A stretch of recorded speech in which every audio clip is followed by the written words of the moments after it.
Hi, welcome to Kitchen Uncovered. I'm Chef Andrew Nicholson at the Culinary Institute of Canada. Today here with guest chef Kyle Panton from Simms Steakhouse Oyster Bar. Welcome to the show. Thank you. So tell us a little bit about yourself, Kyle. When did you graduate the Culinary Institute? I graduated in 2008, went on to Alberta to work a little, moved to Ontario, and then back here in PEI for the last 4 years. So you've been doing some traveling since graduation, and it's been working out for you pretty good? Very well. Very well. Good training at the school to give you a good basis? Very excellent training. Right, excellent. Yeah. So you're at Simms now, and how are things going there? Things are going great. I became the executive chef in 2012, so I'm going into my almost third year now. Congratulations. So it's been a good experience. Right on. So we're going to do a little bit of steakhouse foods going on today? Steakhouse food, yeah. We're going to do a pepper steak with a cranberry gastrique and a double stuffed potato. Okay, looking forward to it. So where do we get started? We're going to put our gastrique on to get started. It does have to reduce and simmer a little, so we'll go right into that right away. Okay. So our first ingredient is going to be either fresh or frozen cranberries. We're just going to put them in a nice warm pan. Okay. So we get the pan on warm, just on low. We don't want to... Just on low. We don't want it to caramelize at all. We just want it to reduce when we get all our liquids in. Okay, then we're going to go into a dried cranberry. Dried cranberries and fresh or frozen. And fresh or frozen. And then go in fresh. So we let those saute or sweat for a few minutes? We're just going to let them break down a little, get the little liquid from the cranberries themselves. Okay. So what is a gastrique for those at home that don't? Gastrique is it's a very thick, syrupy condiment to go with. You can put it with a steak, you can put it with a fish. Whatever you really desire. It's in sweet more than it is a savor. Okay. So our next ingredient is going to be a little sugar. Okay. Just going to throw that in there, and that'll be a big sweet component to it. So everything's measured exactly right? I mean, exactly. It's a little bit of feel thrown in there for fun, or what? A lot of feel. Right on. Then I'm just going to deglaze this with a little white balsamic. So white balsamic, could you use dark balsamic? You could use dark balsamic. You'll get a much darker sauce. It'll be dark anyways, but it'll give you just a little bit of a more tangy than a sweet. Okay. And then I'm going to add some maple syrup in there as well. Okay. So maple syrup, white balsamic vinegar for the sweet and sour. Yes. You get a little extra sugar, and then we have some fresh or frozen cranberries and some dried cranberries. Correct. And we're just going to let that sit there on a low heat and let it reduce. Okay, so this is something we could do ahead of time, and we don't necessarily have to do it. Absolutely, you could do that the night before and let it sit in the fridge overnight. Okay. And then just pull it out about an hour before you want to use it. Yeah. Let it come back up to room temp so it's pliable. And is it something you could have on hand for extended periods of time in the refrigerator for future use, or? You could probably keep it for a week or so. There is a lot of sugar in it, so it will keep for a while. Okay. Just keep an eye on it. Okay, so we're just going to let that sit and reduce. So what do we do next? We're going to butcher a strip loin. So why do we use strip loin? Strip loin is I call it a neutral in our beef. Okay. Not a lot of fat, but not no fat. Yeah. So for this strip loin, I like to take part of the cap off. Okay. Which is this top part of the fat. Just because it keeps the meat from curling when you're cooking it. Okay. The silver skin at the silver skin at the back here. Okay. So if you want to cook your steaks flat, you have to take this part off. Correct. Okay. So I just start at one end, and I'm going to go right across the back. Okay. Like that. So not a lot of waste. There's just actually fat and skin coming off of there. So I'm just going to take this off now. Okay. And then we have. So you cut your steaks, and I see this is well marbled. And when you buy your steaks, you want good marbling in the steaks as well, right? Yes, you do. That's a key thing. The fat inside the beef is better than the fat that's on the top. Okay. Oh, we also leave some of the fat on the top as well. We're going to leave some of this on. I'm just going to flip it over here and take a little bit of this under chain off. Okay. It just cleans up the strip loin a little bit. Absolutely. Just a little less. There's no chewiness in there. So what grades of strip loin do you guys use at Simms? We use all Canadian prime. Okay. And it's all PEI beef. It's all PEI beef? All PEI beef. Awesome. That's great. So I'm just going to take that stamp off. And that's just a food grade stamp. That just tells us that it's what grade it is. So from this point on, it's all personal preference, how much fat you want to leave on. Right. We do leave a little on at the restaurant because we grill it and we want that extra fat on the grill. It just helps to make our grill marks and just cook the steak a little better. Okay. Plus it adds a little extra flavor as well. Absolutely. Okay. So we're just going to portion this into So, but how big do you cut your steaks at Sims? We do 3 different sizes. We do an 8-ounce strip loin, 10-ounce strip loin, and a 16-ounce strip loin. 16? And then we also do custom cuts where a customer can order whatever size they would like. Oh, great. So I'm going to cut some 10s here. Okay.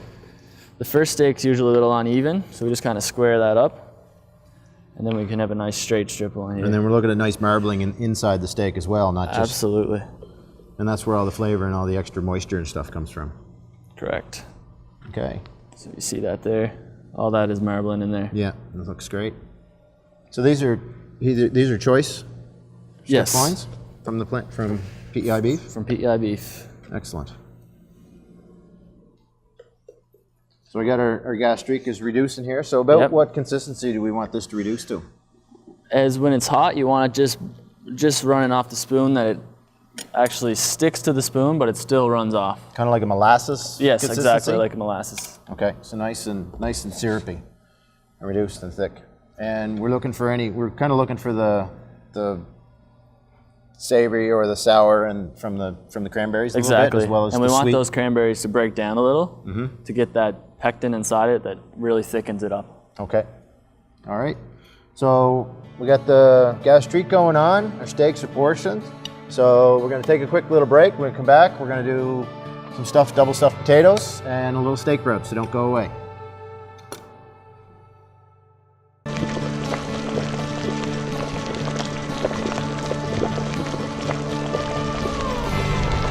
Welcome back to Kitchen Uncovered. I'm Chef Andrew Nicholson of Culinary Institute of Canada. Today with Chef Kyle Panton of Sims Steakhouse and Oyster Bar. So Kyle, we've got our gastrique on the go. It's reduced down. It's almost consistency we're looking for. It's right there, yep. So we'll just leave that for a few more minutes. We have our steaks prepared and ready for seasoning. So what are we doing next? We're going to do some double stuffed potatoes. Double stuffed potatoes. So what's the double stuffed part? So these potatoes are pre-cooked the night before. Okay. Put in the fridge to cool down overnight. And then we're going to cut these off, tops off of these, and stuff them. And then we're going to put them back in the oven to bake again. So these are potatoes that were prepared last night, left in the fridge, and now what do we do with them? So we're going to hollow these out with a spoon.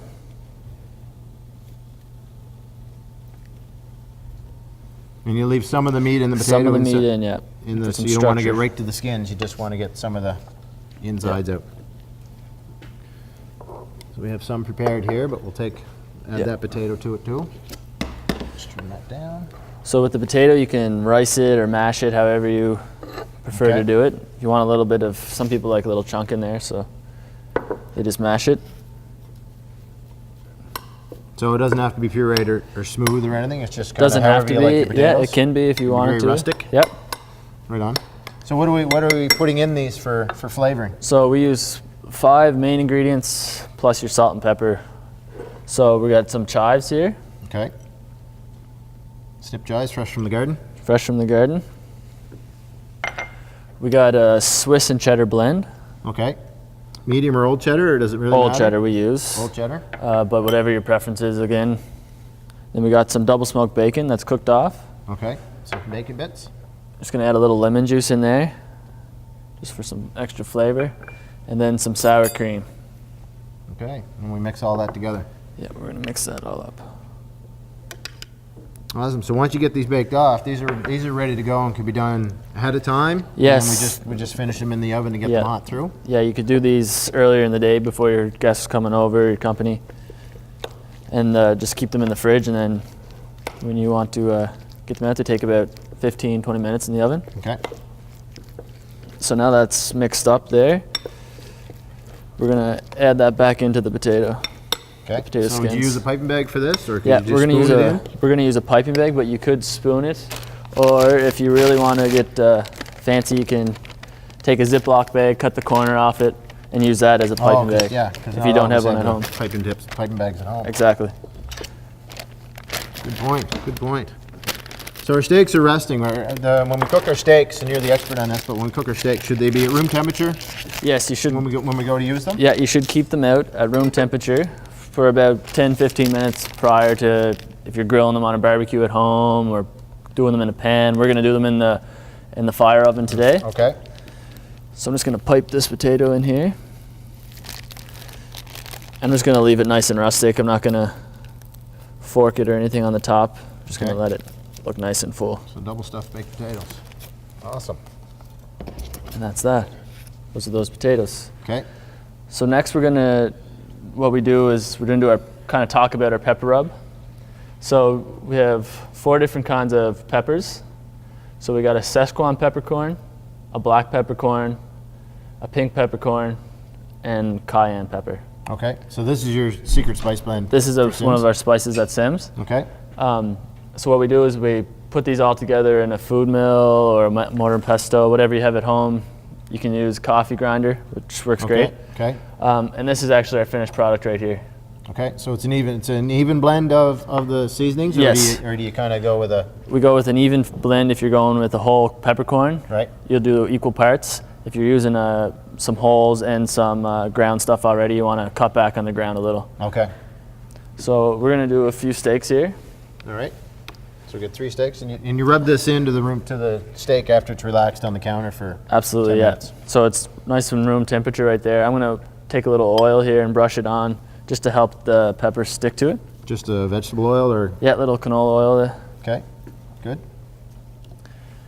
And I'm just gonna. Fairly generous seasoning. Yeah, you're gonna lose a little bit of it when you're cooking it, so you want to actually be quite. Just gonna use my hands and rub it in here. There's nothing wrong with just rubbing it into the meat a little, just to get that seasoning in there nice. Right.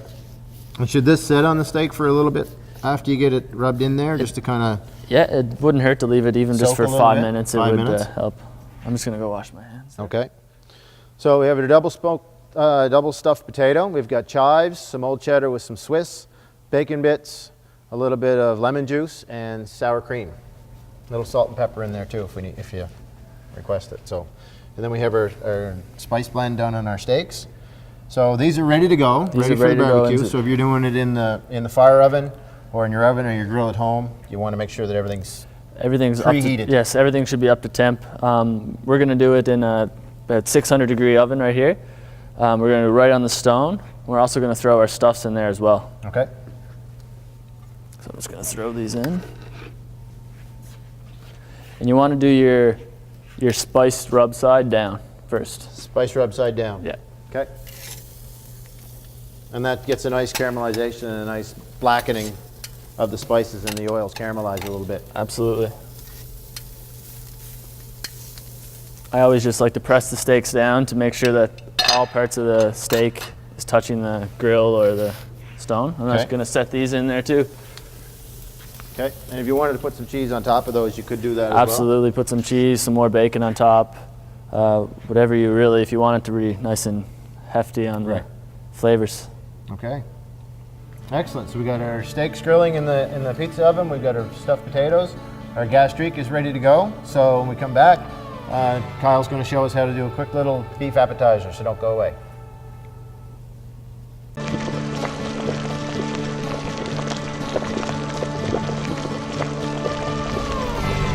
Welcome back to Kitchen Uncovered. I'm Chef Andrew Nicholson with Culinary Institute of Canada. Today here with Kyle Panton, chef at Sims Steakhouse and Oyster Bar. So we have our cranberry gas streak on the go. Yep. We have our steaks in the firewood oven. So we're using the firewood oven today because we can. Yes. So this is kind of bringing it back to the old school where you use your fire brick, you get that heat up to about 1,000 degrees, and then you can basically do whatever you want. You can take it down a little, you can bake bread in there, we make pizzas in there, steaks today, you can do a roast in there, so you can use it pretty much for anything. Right on. You get that nice firewood. Yeah, so we have taste on the steaks. maple wood in there today, so that'll give it a nice flavor too. Awesome, awesome. So we're gonna do a little bit beef appetizer. So what do we need for that? And yeah, so we're gonna do a version of Sims beef bacon and blue, but we're gonna use some Gouda cheese. Okay. So first we're just gonna get a sauce going here, that pepper port sauce. Okay. So we have a nice hot pan right here. So we're just gonna put some port in there. So we want that to reduce. Okay. And then we're gonna take some maple syrup. So port, maple syrup. And again, accurately measurements of everything. Absolutely. Exact quarter tablespoons. And then some sugar. And then we're gonna finish that off with a dash of pepper. Nice. So pepper, port, maple syrup, and sugar. Yes, so we call that a pepper port reduction. Okay, and we're gonna let that reduce down to Syrupy kind of yeah, consistency? very syrupy kind of consistency. Okay. So we'll just let that reduce, Okay. and then I'll grab the beef. So over here, we're just going to use our scraps left over from butchering our strip loin. Okay. So any pieces that are left that we don't have a use for, this is a way of using up that extra meat. Absolutely. Okay. So you want to use a piece that has not a lot of connective tissue and stuff on it. We're just going to slice some slices off here. We'll do The 6. 1-inch cubes or Yeah. something like that? 1-inch cubes. Not too thick because we want to spread them out after. Okay. Set that there. And it seems you guys normally do this with the blue cheese, you were saying? Yeah, we use blue cheese with this. But today we're going to use some Gouda cheese from the Gouda lady. Okay. So it'd be Gouda. Gouda, yeah. So we're going to take this bacon. I'm just going to cut this in half. So half a strip of bacon, Yeah, half a strip of bacon. small little piece of Small pieces. beef. Let's do 3. Then we're just going to take some Gouda. And we're going to do these in the firewood oven too, right? Absolutely. It's all about the firewood oven today. So this is reducing down nicely. It's starting to coat the bottom Yep. of the pan. So we're getting close So there. we're getting close. So we're just going to roll each one of these up. Okay. So that's simple enough. Very simple. I can do a couple more here. So is this one of the more popular appetizers at the This is restaurant? one of our signature apps. Yep. Been on the Excellent. menu for 5 years now.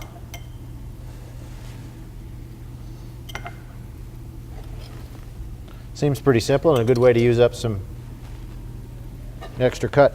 Absolutely. It's all about utilizing the whole product. Yep. You don't want anything to go in the waste. When you do this, you want to make sure you have a nice tender cut of meat too, right? You can't do this with a inside round or anything like that, or No, you want to make sure. steak. You want to make Ideally, you use a tenderloin tips because there's not a lot of that connective tissue. right. So that pepper port is done now. Okay, so that was quick and easy. So now I want to take the steaks out of the oven. Okay. I want to give them a good rest for about 5 minutes. So we'll get those out before we put these apps in. Okay, Kyle's going to take the steaks out of the oven, and we'll be right back, and we'll do a plate up. Don't go away.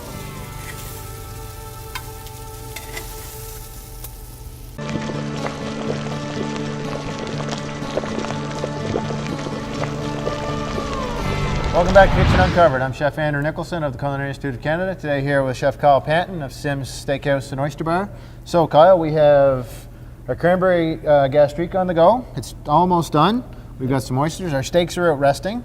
We have our appetizer prepped and ready for the oven. So we brought the steaks out to let them rest. What's the importance of letting them rest? So you want the juices to get flowing back into the steaks. So you want all that to rest out, and then it makes it nice and juicy. And then that way, when you're cutting into your steak, the juice is in the steak and not coming out on your plate. Right. So it goes back into the meat. Yes, exactly. Okay. So it's very important we let the steaks rest. So our appetizers are ready to roll. Yep, ready to go in the oven. I'm just gonna throw those in right now. Okay. While he's putting those on there, it's got the oyster bar going on, so we're going to talk a little bit about oysters, what kind of oysters use, and techniques that we use to open them. Okay, those are in. So oysters. Many techniques. A lot of people have a different one. Mine's very simple. I use a pointed knife. Okay. And you can get them with rounded edges You too. can get them and rounded shields and- edges. Yeah, you can. There's a variety of knives you can get. This is my favorite style: short, stiff, nice pointed edge. Okay. So I'm gonna look in for the hinge on the oyster, which is on the back part, and I'm just gonna drive that in there, Yeah. and then I'm just gonna give a little flick with my wrist. Just a twist. Yep, and that loosens it up. Then I'm gonna cut it off the top. Sometimes they break, sometimes they don't. And I'll do that the same with all 3.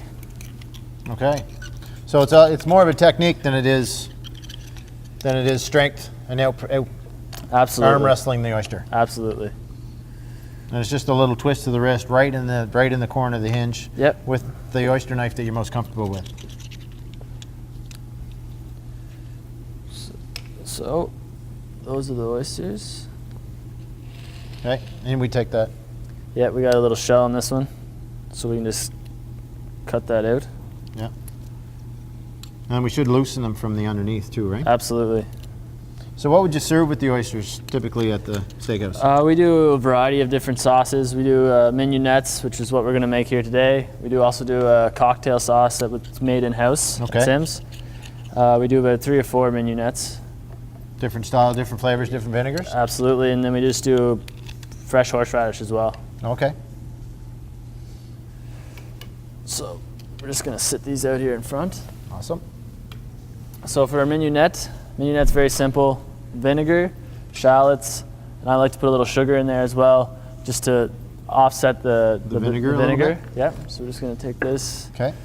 So we got a little red wine vinegar, Mm-hmm. a couple tablespoons, shallots, same. And there's no cooking to this. It's just No cooking a at matter all. of mixing Yep. them and just So having this is the sugar I'm putting in here now. Okay. We'll throw a little pepper in there as well. A little chive for color. Beauty. And we're just going to mix that right up. That's simple. That's simple.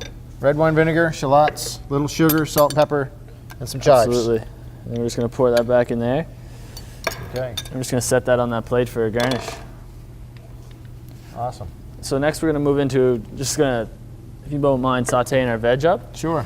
Just a little got bit some of butter, salt and little- pepper. Yes, exactly. We've just got a little cherry tomatoes, butternut squash, and some red peppers. Okay. I'm just going to flip those beef and blue. Just let that heat up. I don't want the butter to sizzle or burn, so I'm just going to let it warm up and melt and bubble. And as it starts to brown slightly, you'll start going to get a nice hazelnut smell coming off it. That'll enhance the flavor of the vegetables a little bit. So if your pan's not hot enough, don't panic. Just let the butter melt. Okay. All right. So I'll take care of the veg. So our steaks have rested. And by resting, they just come out of the grill, out of the oven. Out of the All the oven. juices have flowed back Yep, into. the muscles are relaxed. Everything should be nice and tender. Should be no blood on the plate. Okay. So I'm going to grab the potatoes out of the oven. Okay.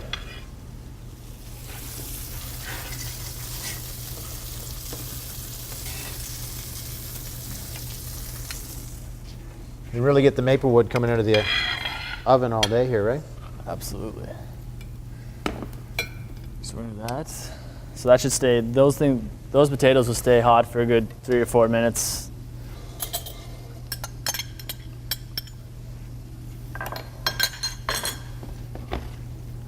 So this is the consistency we have of our Gastrique. cranberry gastrique. So that's what we want, is that nice syrupy kind of texture, and still have some chunks of the cranberries. Cranberries in it. Yeah. Put a little salt and pepper on these. So set this aside. While that veg is finishing up, I'm just gonna slice one of these steaks. Okay.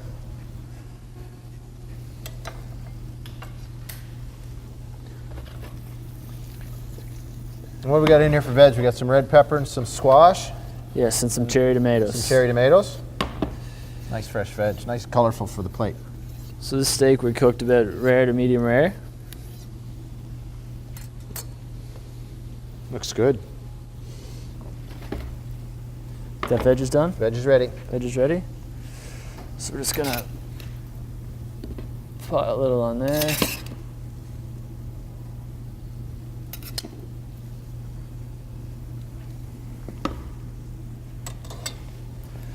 We're just gonna take this beef and we're gonna fan it right out in front. Beautiful. And then we're just gonna pour a little of our gastrique right on top.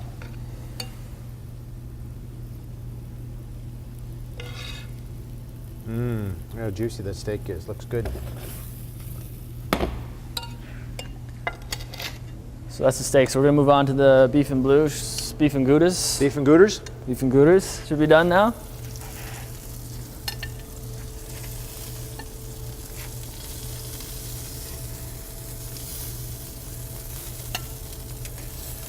So it doesn't take very long at all, eh? No, You you can cook them to whatever temperature you prefer. I cooked mine rare.